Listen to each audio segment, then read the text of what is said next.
Hello and welcome to Tea is Good, Books Are Better, the podcast where we drink tea and talk about books. My name is Raven. My name is Jessica. It is? Yeah. Wow. You might know me better by Jess, but it is Ika. Ika?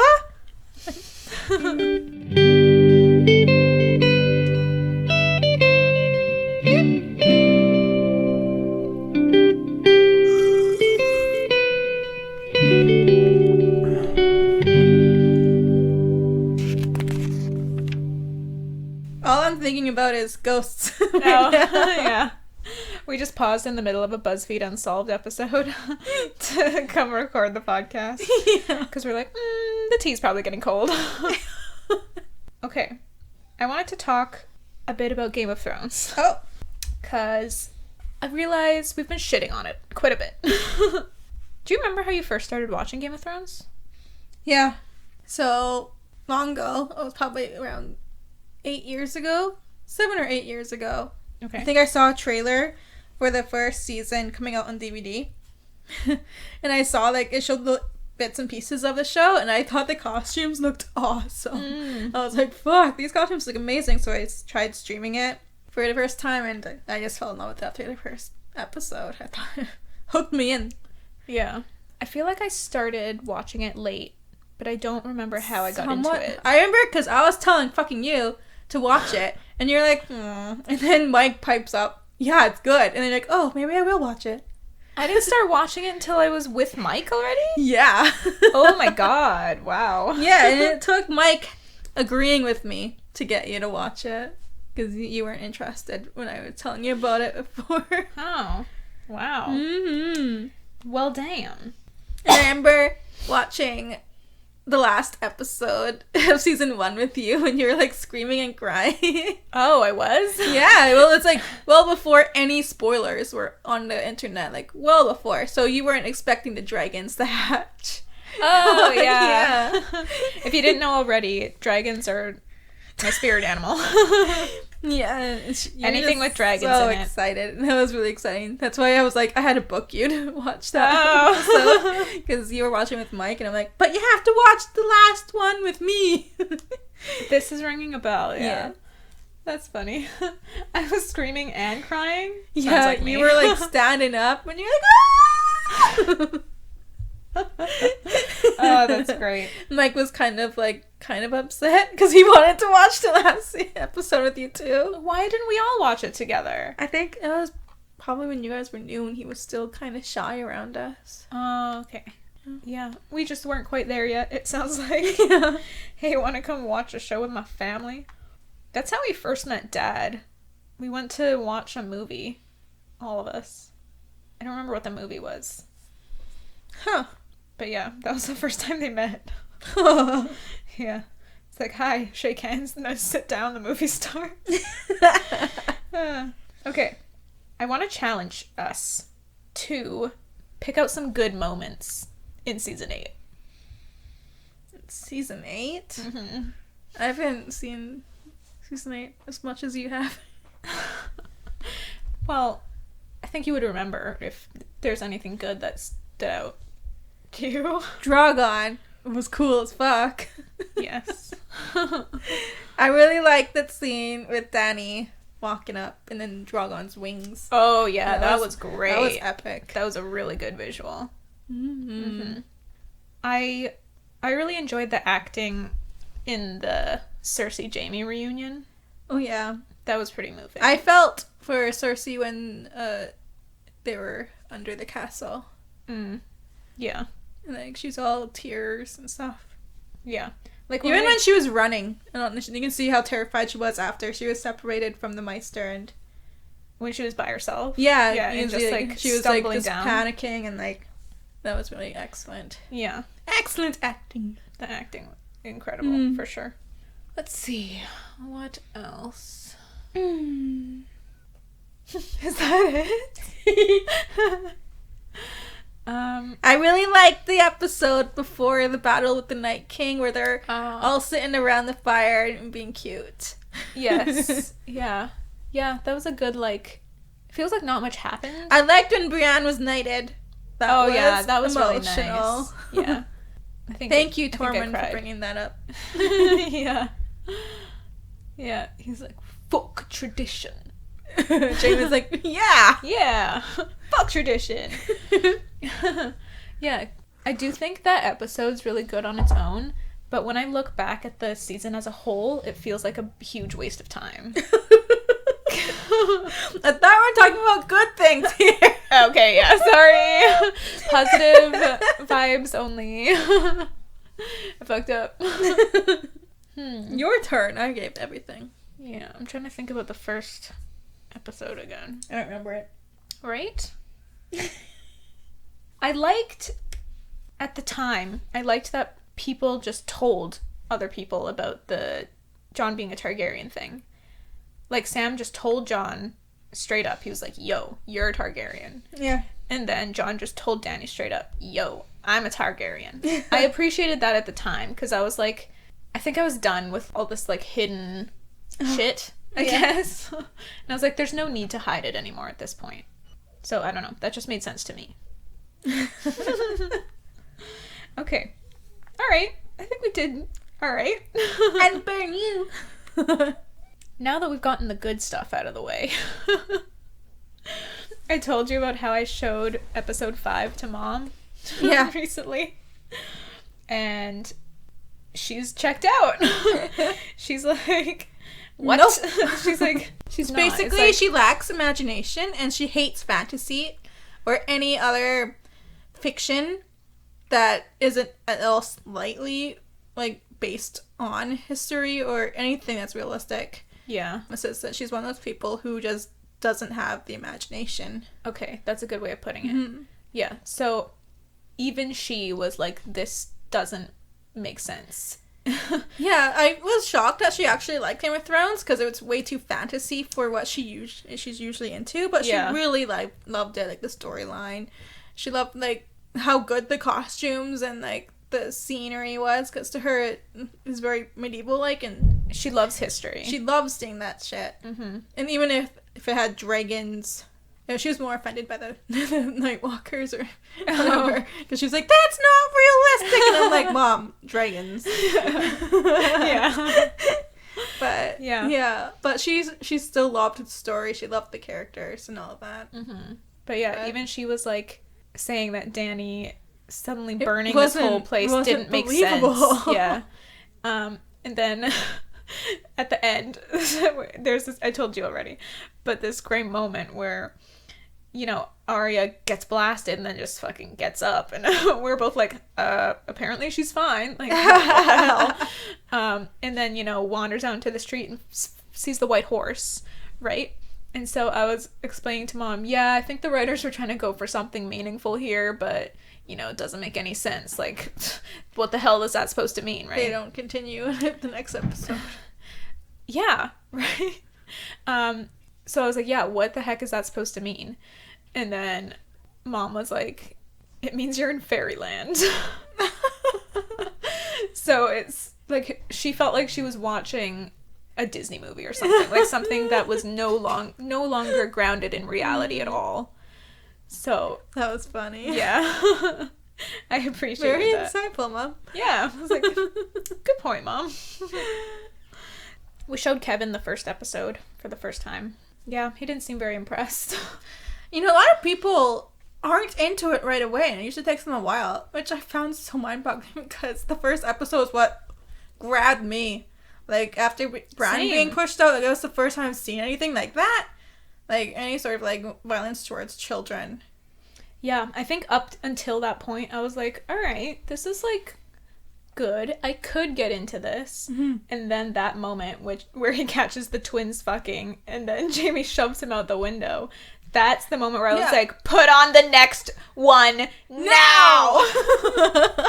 Like, it was the first time I've ever seen anything like that, and it's like, boom! Like, I need to see more! Yeah.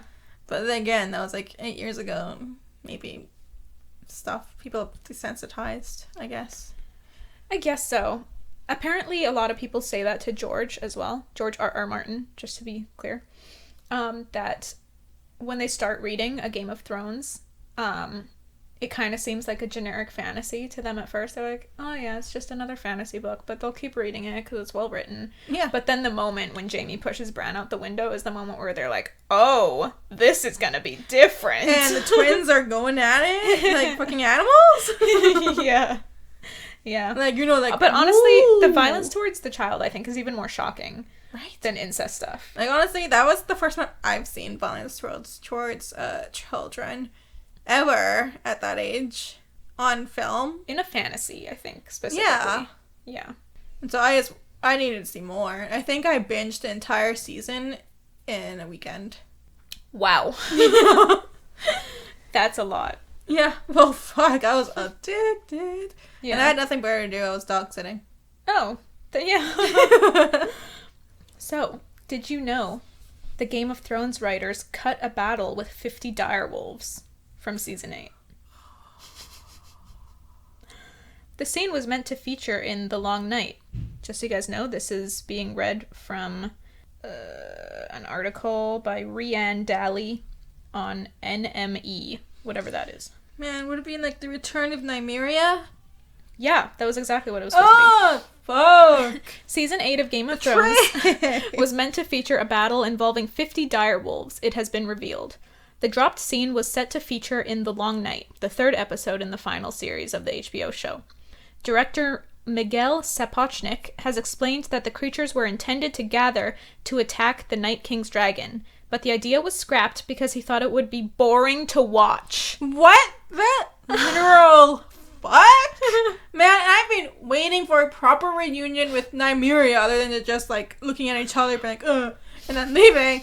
Like, I wanted to see freaking Nymeria come back. God fucking damn. I'm so mad. Quote, there were many things that happened that people would have been so happy to have happen, end quote, he told the Filmmaker Toolkit podcast. Quote, attack of direwolves and crazy stuff. At some point, you're like, 50 direwolves attacking an undead dragon does not a good movie make, end quote. You're right. That's not going to automatically save your season. But, dude, you thought of 50 direwolves fighting a dragon and then scrapped that idea? What? And it could have been like imagery of Stark taking out the Targaryen. Yeah. Like, bro. It's symbolic. Completely. Bro.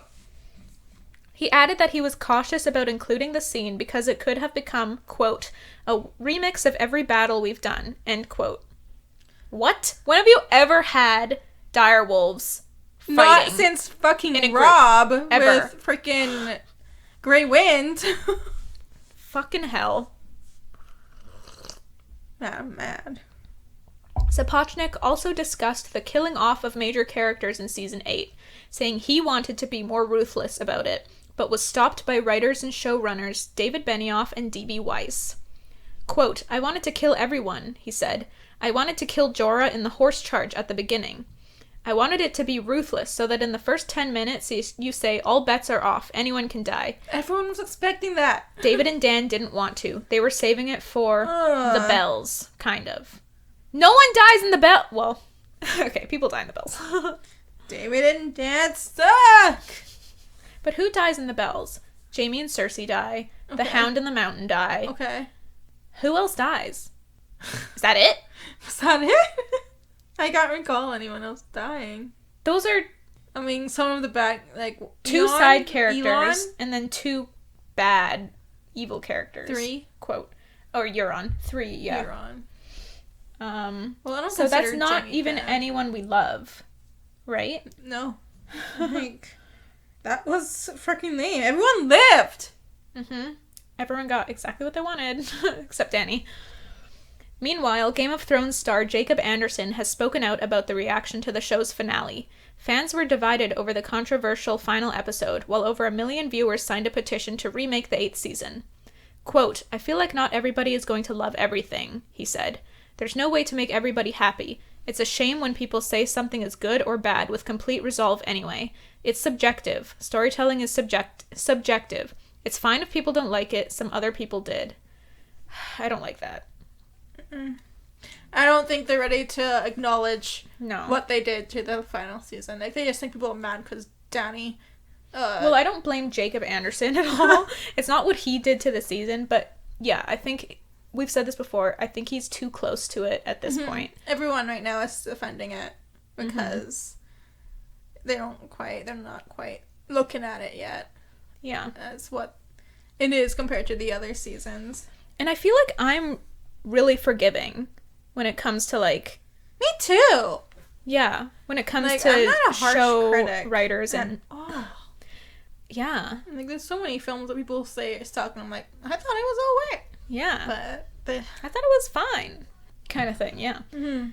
The way he says storytelling is subjective, something about that kind of bugs me. Yeah. Like, the types of stories, yes, completely subjective. Some people, you know, like super serious fantasies. Other people like love stories that have a happy ending, you know? So stories, I think, are subjective, but storytelling, I think it's pretty objective when a story I think is pretty in a good world and pretty where bad. a book like Twilight gets good shit, then you can say that it's subjective. Gets 3 movies. Or 4, I don't even know. Twilight, I think, did well because it... Did it launch the whole vampire thing, or was it kind of like right in the... I feel like it was right in the middle of it. It was right in the middle of it. It didn't launch. Yeah, but it made it explode. Remember Vampire sure. Diaries before that. And even before that, the Vampire Chronicles. Yeah, so the whole vampire genre was kind of building. Yeah. And so Twilight came out right at the peak time. Yep. So Twilight came out at the perfect time. It was targeted towards a youth audience. And the youths, they read a lot more than the adults. And it was a love story. And that's why it was successful. It's not necessarily because of what it included. And I think also, like, the main character was so plain that you can put yourself into her. Well, I feel like a lot of main characters are like that when it comes to YA. We forgot It's Sophie becoming... Stackhouse novels, too. Yeah, that too.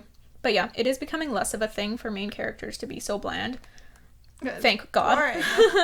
Alright. But yeah, it was pretty popular at that time for that to be a thing. Yeah. So, that's that. That's the end of that article. Cool. But yeah, so we missed out on 50 direwolves fighting a fucking dragon. Fuck that! Alright, what are we drinking today, Jess? Blueberry ginseng. We've had it before, and it's delicious. It is delicious. Surprise! Jessica's gonna be summarizing. Woo! Second attempt! Maybe I'll do better this time. You didn't do bad the first time. I summarized it too much. I think that if you mashed our versions together, it would be the perfect summary. Because I think I do a little too much detail, and you maybe don't do quite enough. I tried to do it more like you. Chapter 1 of Part 5. Holy fuck, we're in Part 5 of Cry to Heaven by Anne Rice. Yeah, Damn! I'm shocked because of how close we are at the end. I think we should start getting ambitious. Fuck you. I think we should try to finish it in the next 4 episodes. Oh, yeah, I can see that. Yeah, we'll do like this much next time, and then we'll finish it off. Okay. Yeah. 4 more episodes, guys. We're gonna try. It might be a bit longer. Depends. Because I'm fucking busy with work right now, so it's hard to... Plus, I'm doing all the editing and stuff as well. It eats up a lot of time. Please tell me where Tonio and Guido left off. Oh. Okay. They're going to Rome, goddamn. going to Rome. Guido and Tony are going to Rome, and they're taking Paolo with them. All right. Go for it, Jess. So as soon as they arrive, the Cardinal Calvino sends for them. So I had to Google what a cardinal was. It's like some sort of church thing, right? A senior official of the Catholic Church. Okay. Yeah, so... That's pretty much what I thought it was. That's not a lot of detail, though. Like, No. where are they in the ranking of, like, are they below... Like, are they a priest? They're below bishop, I think, but above priest? Yeah. Maybe they're above bishop. I feel like they're not above bishop. Want to Google this shit? Catholic Church rankings. Okay. Oh, fuck! cardinal is right below the pope?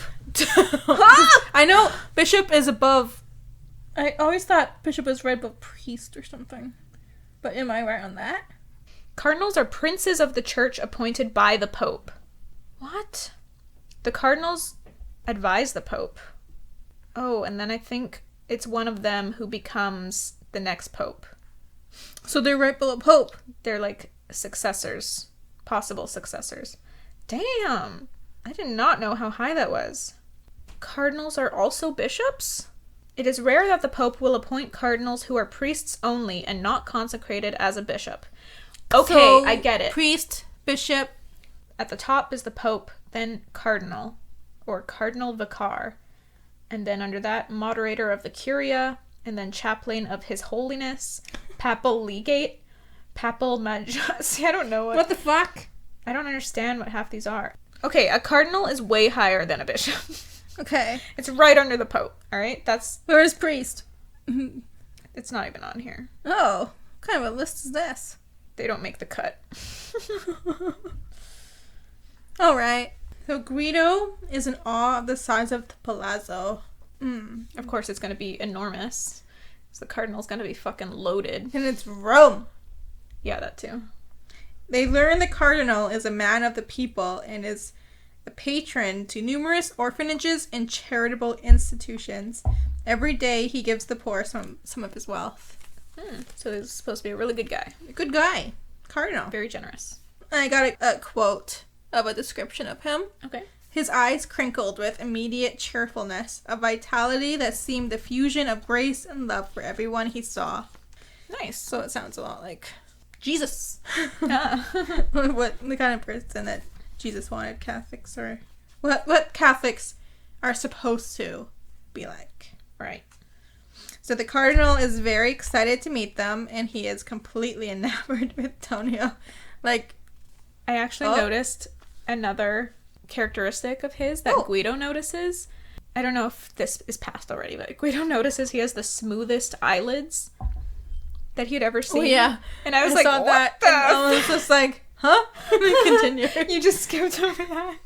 But I was like, hold on, what the fuck? I didn't know what that meant. Yeah, like, his what? smooth eyelids? Are you saying he's Oriental? Like, what? No, yeah, that doesn't...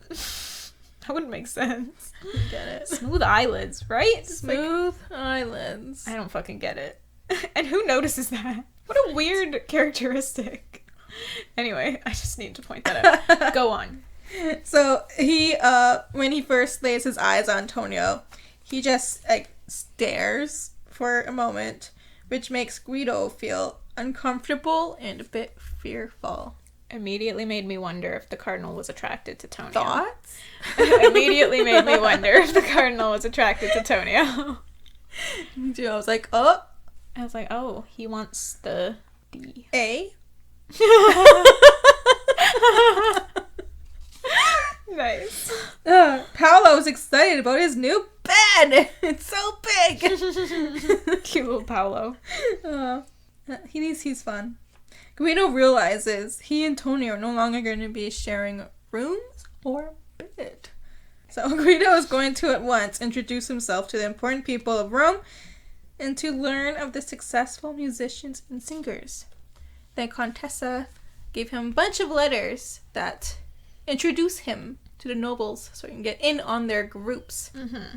Tonio and Paolo have both taken off to explore, leaving Guido to continue this sense of foreboding and sadness that he has felt since they left Naples. I want to say Nepal. Why do you always want to say Nepal? Nepal feels better in my mouth than Naples. That's in the Himalayas. I know. Yeah, you're right. Naples is weird. Nepal. Nepal feels great to say. It feels good. Guido reflects on what he knows about Tonio's early life in his last days in Venice. He knows what Carlo did to Tonio, even though they've never discussed it. And he knows that the maestro Cavella has put the pieces together himself. Yeah. Even though he's never mentioned anything about what happened to Tonio. So it seems like Guido obviously has a reason to kind of know what happened because he was kind of there. Kind of there? He was kind of there, kind of witnessed it. But yeah, the maestro, the way, how did he pick up on it? Like, that's just Smart impressive. As fuck. Yeah. He has imagination. Remember I said from the last one? Because he's a good guy. He remembers the maestro warning him to keep an eye on Tonio when they were about to leave for Naples. Because he suspects Tonio's gonna do them revenges. Do the revenges. The maestro had described Tonio as twins in one body. One, the lover of music and art, and the other one pining for revenge. Mm-hmm. That was interesting. Thoughts? Yeah, I enjoyed that. That was a good way to look at it. I like that characteristic of Tonio. Guido's stress has him remembering the pain he felt when he lost his voice. He keeps feeling dread, like something, like he is going to lose something again. Mm-hmm. When Guido and Tonio are alone, Tonio asks him why he's so somber. And Guido notices that Tonio has Domenico's grace, but has perfected the languid movements, which I had to Google. The fuck does languid mean? Languid? Slow and relaxed. Yeah.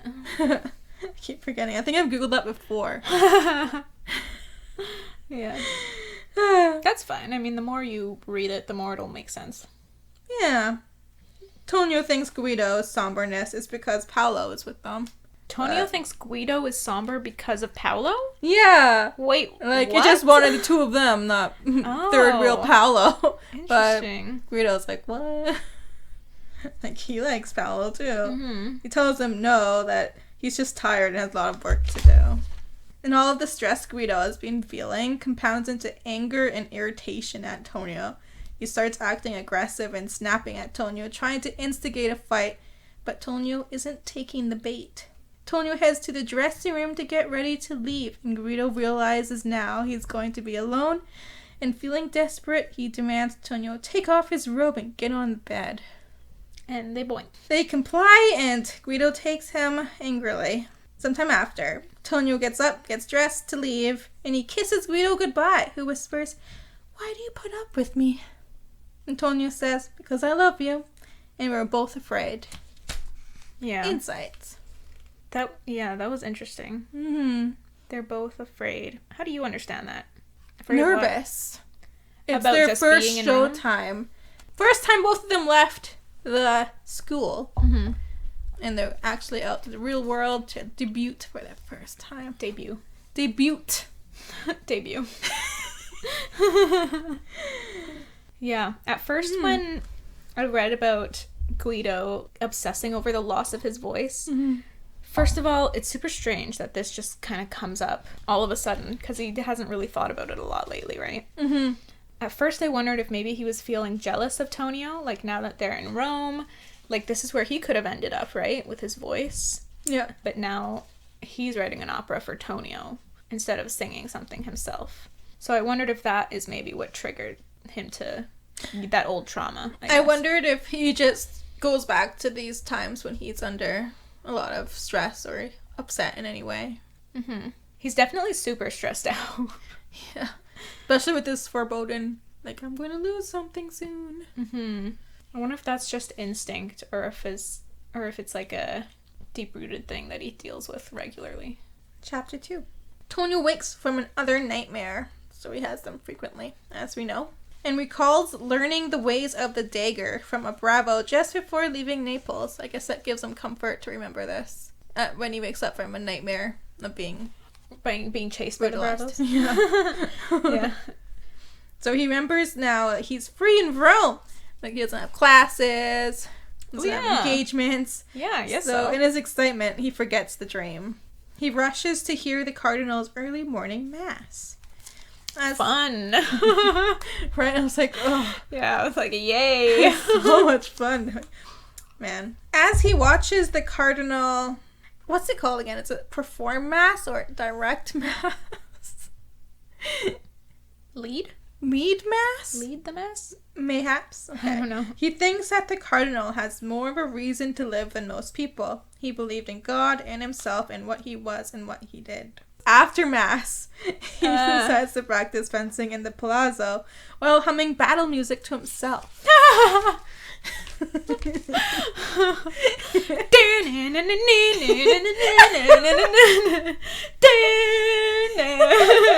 Shing shing da-na-na-na. Shing shing da-na-na.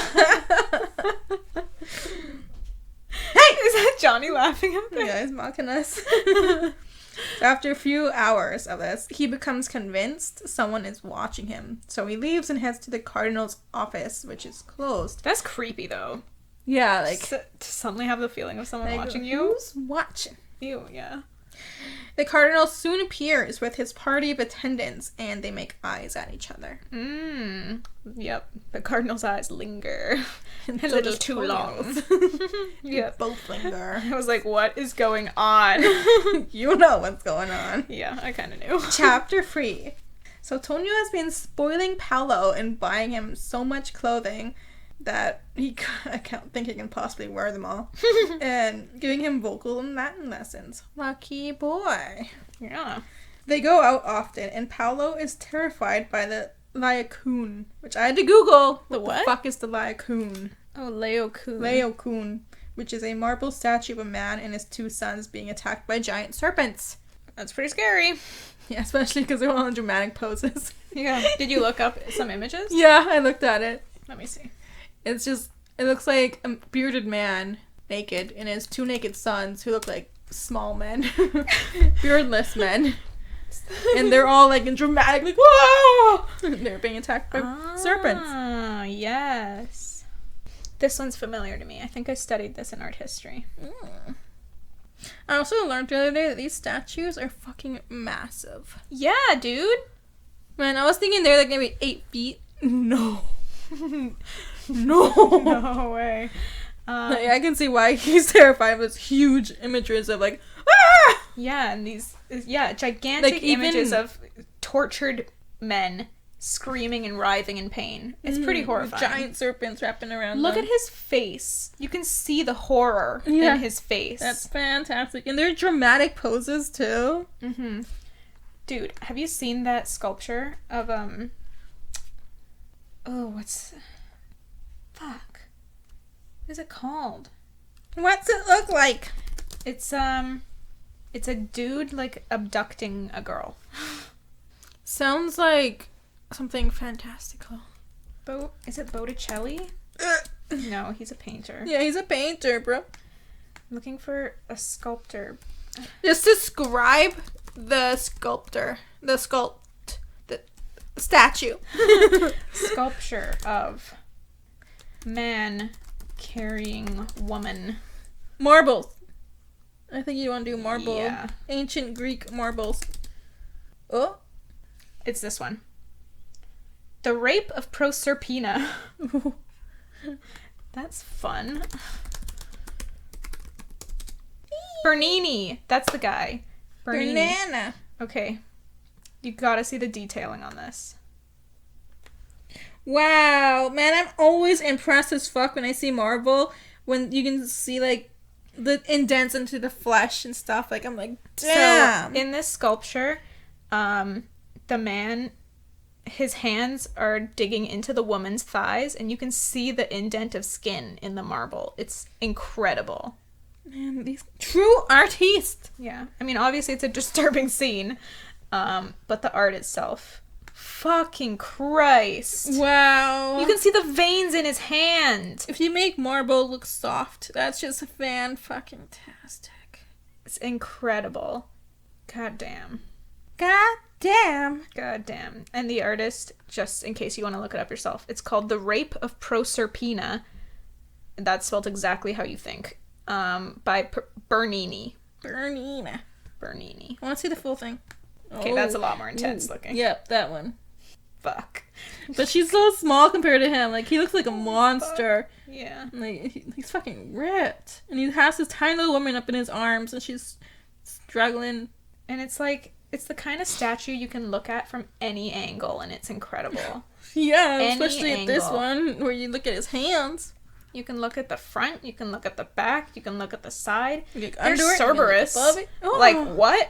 Baby Cerberus? Baby Cerberus so underneath. Cute. I feel like a lot of marble statues are like that. If you guys go to a museum and see one of the ancient Greek marble statues, make sure you walk all the way around it and get pictures from all angles. Don't they, like, shrink it down?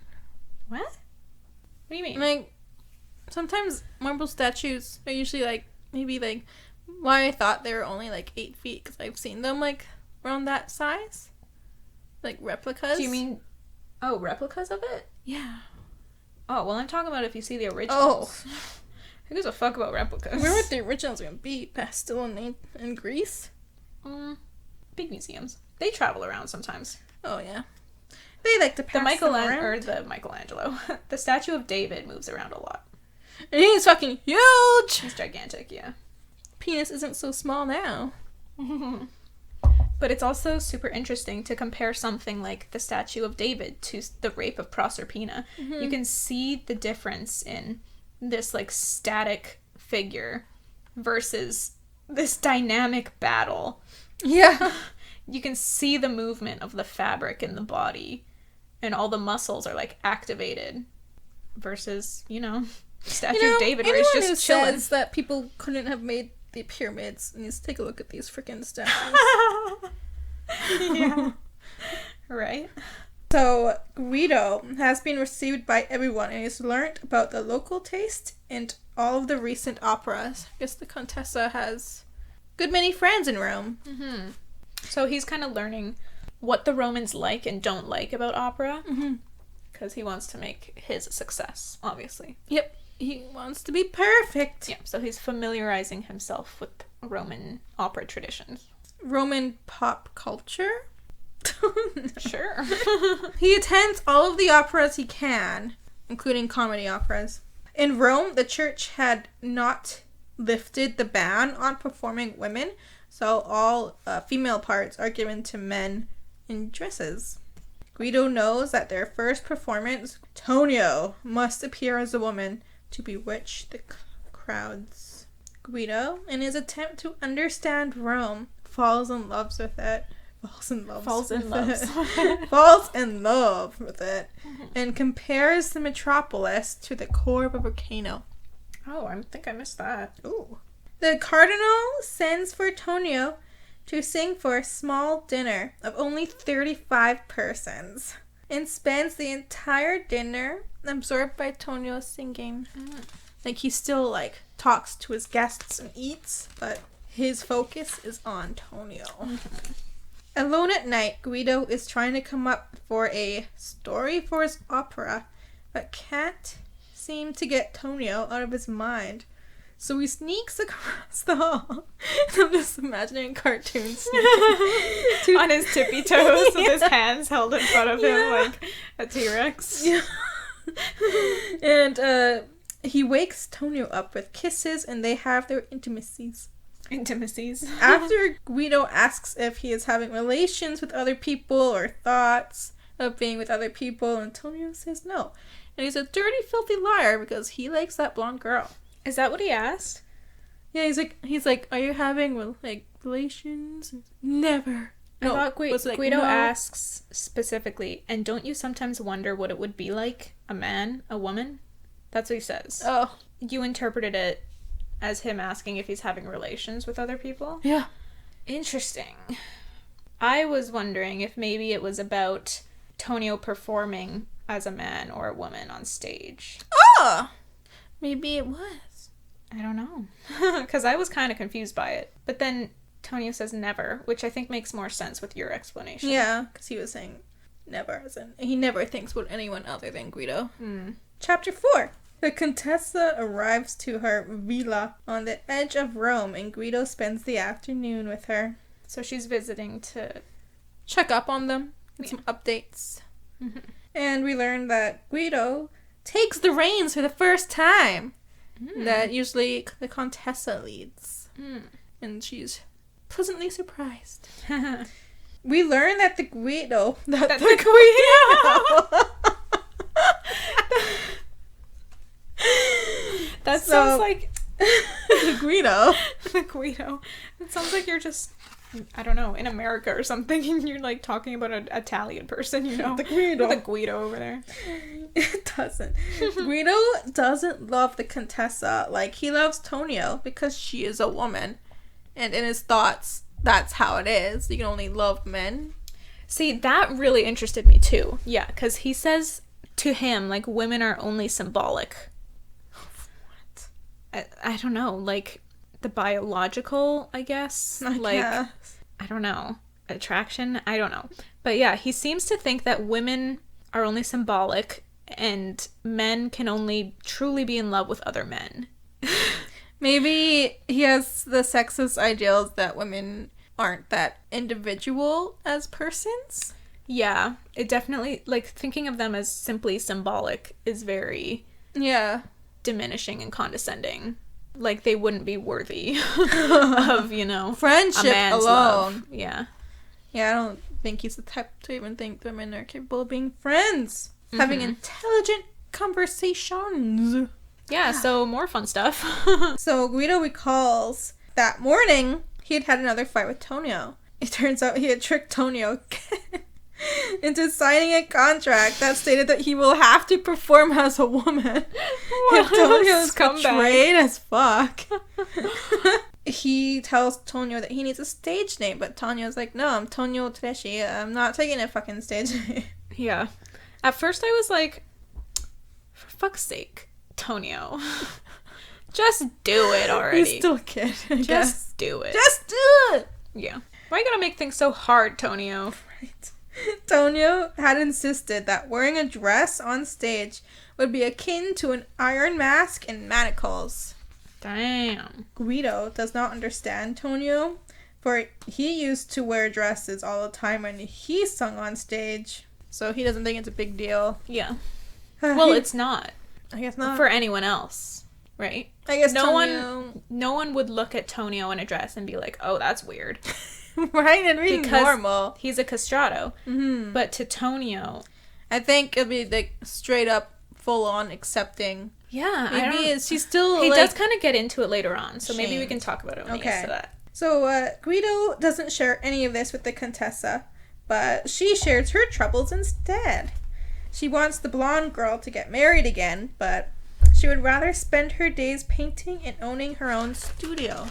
Mm-hmm. The Contessa thinks the idea of a woman owning her own studio bizarre. And Guido says that she's a good painter. She paints like a man. Fuck!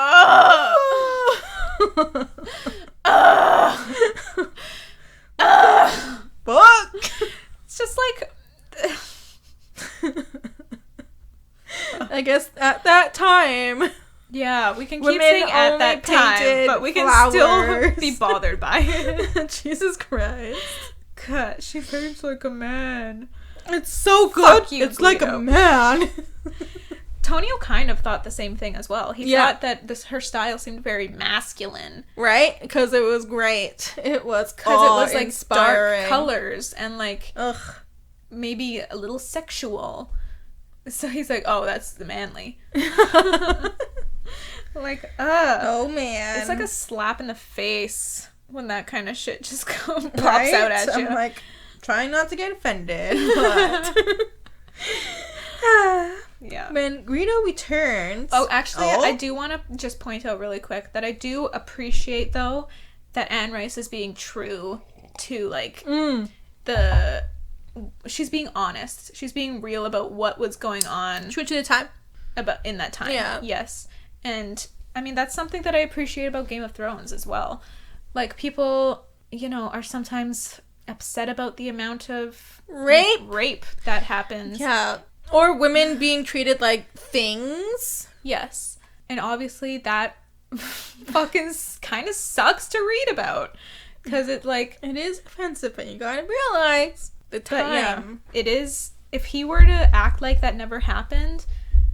Or if he was to write, you know, about women being treated completely equally, that's just dishonest. Mm-hmm. And like, I know it's fantasy, but it's not as believable. And it's also like, I feel like even doing that is like pretending it never happened in real life, which is just not helpful. That reminds me of Disney having or was it Disney or was it Looney Tunes? But like really early cartoons that were very racist, and they decided to still play them and not change it, but they would have disclaimers saying that this was how the views of that time. Right. And now we acknowledge that it was wrong, but to erase it would be erasing history of racism. Yeah, it would be acting like we never did anything wrong. We were never racist. We were never sexist. Which it's better to acknowledge the mistakes that you've made. And say you've learned from it. And yes. Yes. Yes. Yes. Yeah.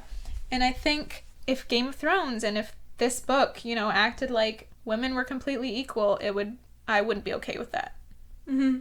Yep. It's not the reality. Like, to me, it's very, like, I'm 100% sure this is how people thought. Yeah. And, I imagine that it's not that easy for Anne Rice to write about that, too, because, she wrote this book in the 80s, and I imagine she was not as respected as she should have been as a writer. Most likely. Because she was a woman. And she still chose to put her first name on this book, so people knew she was a woman. And I don't know. True. There's something about that I don't know. It's moving. Admirable. It's really admirable. Because, people like J.K. Rowling, she initialized her first name because her original publisher was like, you're gonna sell more if people think you're a guy. Man, so many. I remember in English class in high school learning about a certain author. I forget her name, but author. She had to completely do that to her name just to get out there, because men at the time would not read women's stories at all. I think it's still kind of a prejudice today.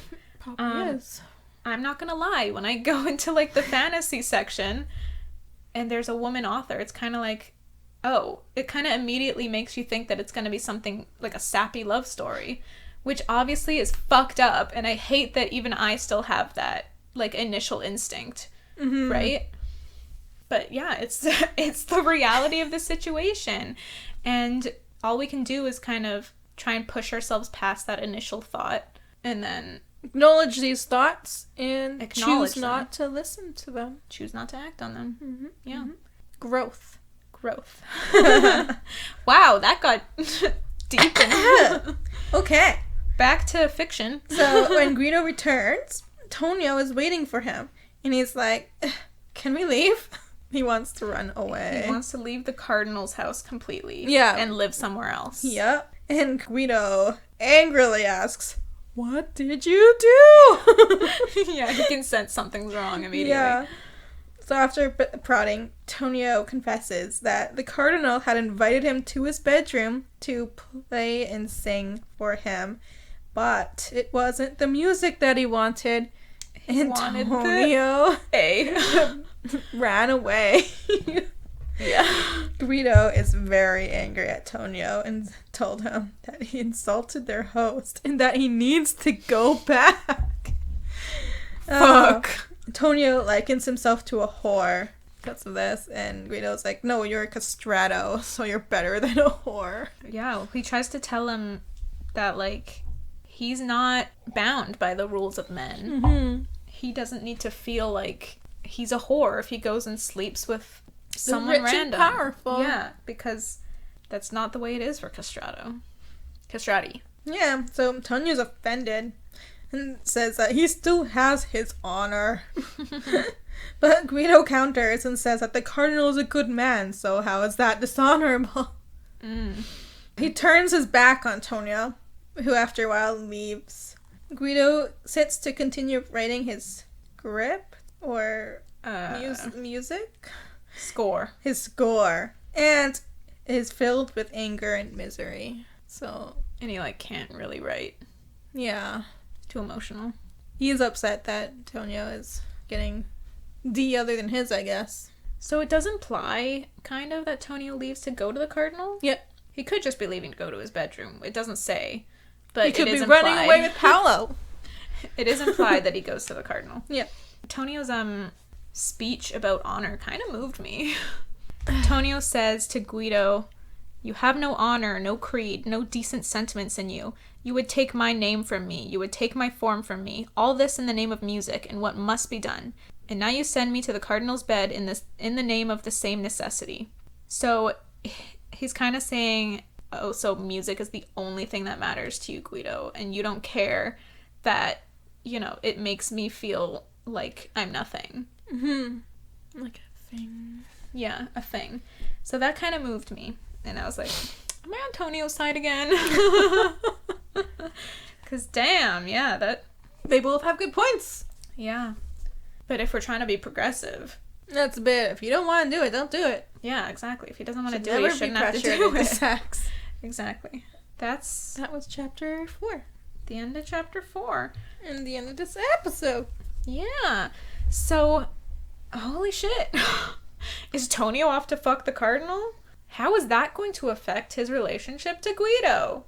Maybe that's the loss Guido feels, as he will no longer be so attached to Guido.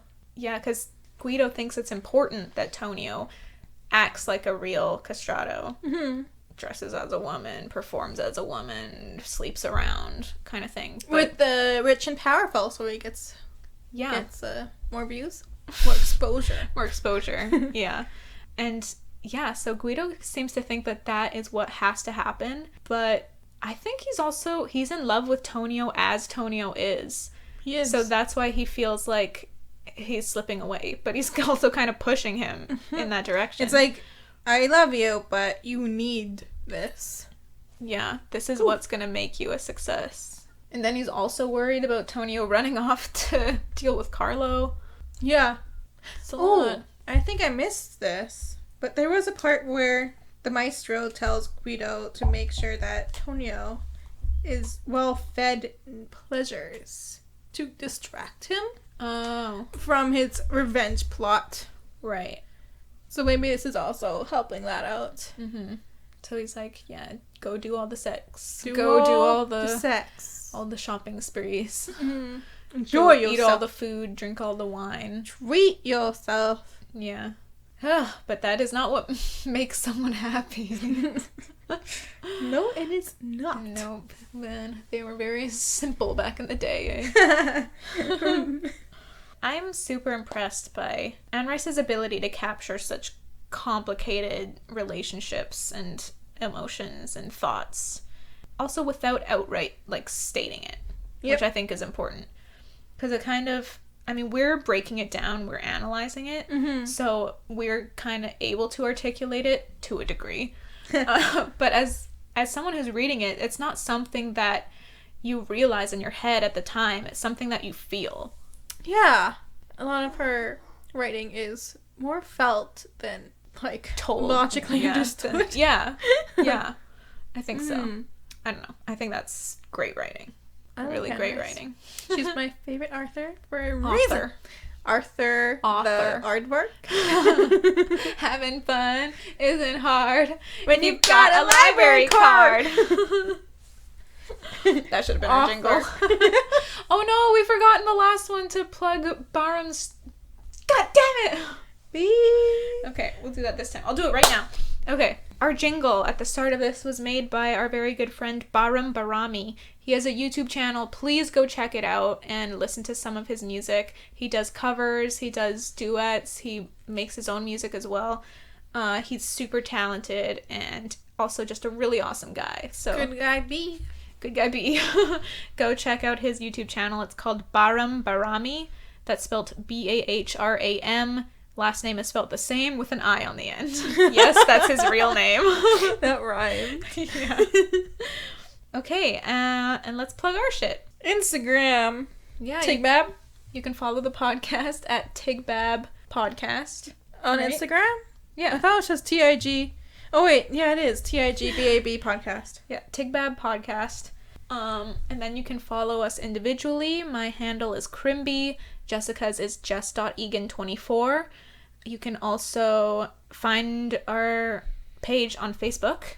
If you look up Tigbab Podcast on Facebook, or just look up Tea is Good, Books Are Better, and you should be able to find it there, and you can follow it, and that's where you're going to find all the news about new podcast stuff that's happening. We are on all the streaming platforms now, which is super, super exciting. So we're not just on YouTube anymore. You can actually listen to us in your car if you want to. So yeah, we're on Spotify, Apple Podcasts, Stitcher, whatever podcast you like. We're probably on it. Or whatever platform you like, we're probably on it. Whatever podcast you like. Can you imagine? We're just on all the podcasts.